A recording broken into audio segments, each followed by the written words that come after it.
안녕하세요. 반갑습니다. 우리는 학교를 졸업하고 성인이 되면 너나 할 것 없이 자연스럽게 직장생활이나 자영업 등 여러 자유직업에 종사하게 되고, 그런 가운데 우리 어머니들은 자식들이 나름대로 깨끗하고 밝은 눈으로 잘 적응해 나가길 원하시게 되지요. 오늘 이야기를 꺼내보고자 하는 것은, 그런 어머니들은 어떤 꿈을 가지며 살아오셨을까? 또 우리가 수많은 인연들과 소통하며 살아오던 것과 마찬가지로 그렇게 걸어오신 것일까?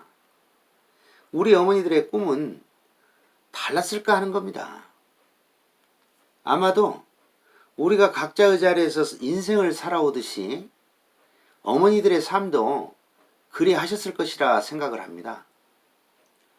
그러면서도 왜 그런지 어머니라는 이름을 떠올릴 때는 평생을 자식들과 가족의 뒷바라지만을 하다가 자신의 인생을 잃어버린 채로 살아가시는 모습만 온통 보여지는 것인지 가슴을 저리게 합니다. 자신의 이름보다는 누구의 엄마로 일생을 살아오셨고, 내려놓나 싶으면 늘 짊어지고 가는 짐을 운명으로 받아들이시는 어머니들의 일생. 그래서 우리 어머니들에게는 인생에서 은퇴라는 사치스러운 말보다는 일생이라는 말이 더 어울릴지 모릅니다.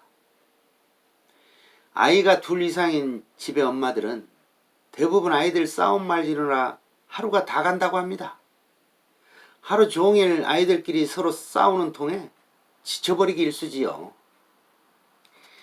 항상 자식 걱정에 좋은 직장에 들어가 편안한 생활을 하기를 기도하면서 뒷바라지 하신 어머니도 새처럼 높이 창공을 날고 싶은 마음이 왜 없었을까 하는 생각을 하게 합니다.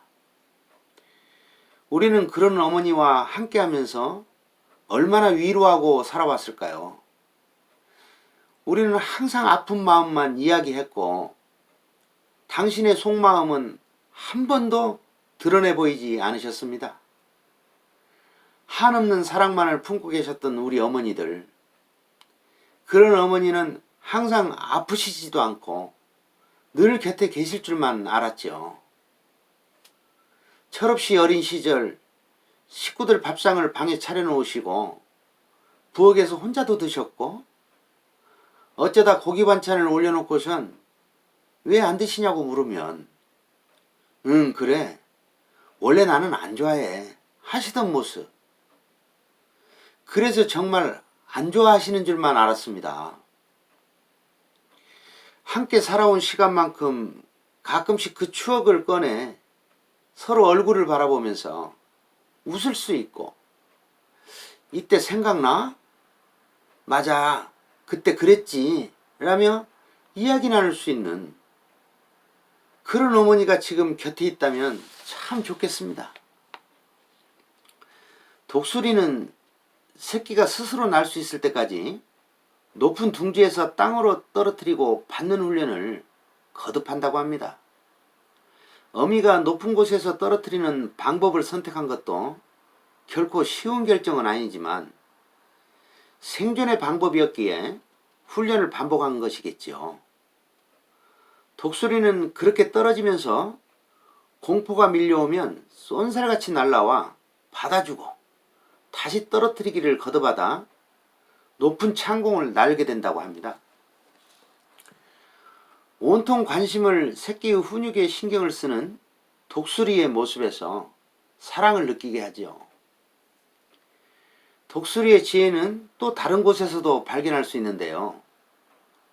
독수리 수명이 보통 70년 정도 간다고 합니다. 40년 정도를 사냥을 하면서 부리와 발톱이 무뎌지면 더 이상 사냥을 할 수가 없기 때문에 다른 독수리들이 없는 돌산을 향해 날아간다 하는데요. 그 돌산에서 독수리는 지금껏 사용했던 낡은 부리와 발톱을 돌에 비벼서 다 떼어낸 뒤 한동안은 먹지도 날지도 못하지만 새로운 부리와 발톱이 나올 것을 인내하며 기다린다고 합니다. 발톱과 부리와 깃털이 새로 나면 더 높은 창공을 힘차게 날아올라 30년의 시간을 보낼 것을 알고 있기 때문에 때를 기다리고 있는 거라 여겨집니다. 이 율곡 선생의 어머니 신사임당은 7남매를 두었다고 전해오는데요. 가족 간의 우애를 위한 가르침으로 들려주었다는 옛 이야기가 있어서 한번 읽어볼까 합니다. 옛날에 농사를 짓는 두 형제가 살았단다. 그런데 추수 때가 되자 형은 동생은 새 살림을 낳았으니 나보다 어렵겠지 라고 생각하고, 아우는 나야 식구가 적어서 괜찮지만 형은 아이들도 많으니 나보다 살기가 힘들 거야 하고 서로 걱정을 했단다. 형제는 밤중에 서로 몰래 각자가 추수한 벼섬을 날랐단다. 형은 아우의 집으로, 아우는 형의 집으로 말이야. 그러다 며칠이 지나도 벼섬이 줄지 않자 형제는 각자 이상하게 생각을 했단다. 그러던 어느 날 밤 열심히 벼섬을 나르다가 드디어 형과 아우가 마주치게 되었단다. 그리고 형제는 서로 얼싸안고 기뻐서 울었단다. 이 이야기를 듣고 자란 신사임당의 7남매는 우애가 남다르기로 이름이 높았다고 하는데요. 우리도 어릴 적 교과서에서 본 적이 있던 것 같습니다. 옛 선인들의 모습을 읽어보면서 지금까지 우리가 살아올 수 있는 것은 우리들 뒤에서 숨어서 희생하며 지켜와 주셨던 어머니들이 있었기 때문이라 생각이 됩니다. 모래 위에는 성을 쌓을 수 없듯이 가족 울타리를 만들기 위해 얼마나 많은 고통을 감내해 오셨을까 한번 되새겨 볼 수 있는 시간이 되고 생각해 보는 여유를 가져봤으면 좋겠습니다. 감사합니다.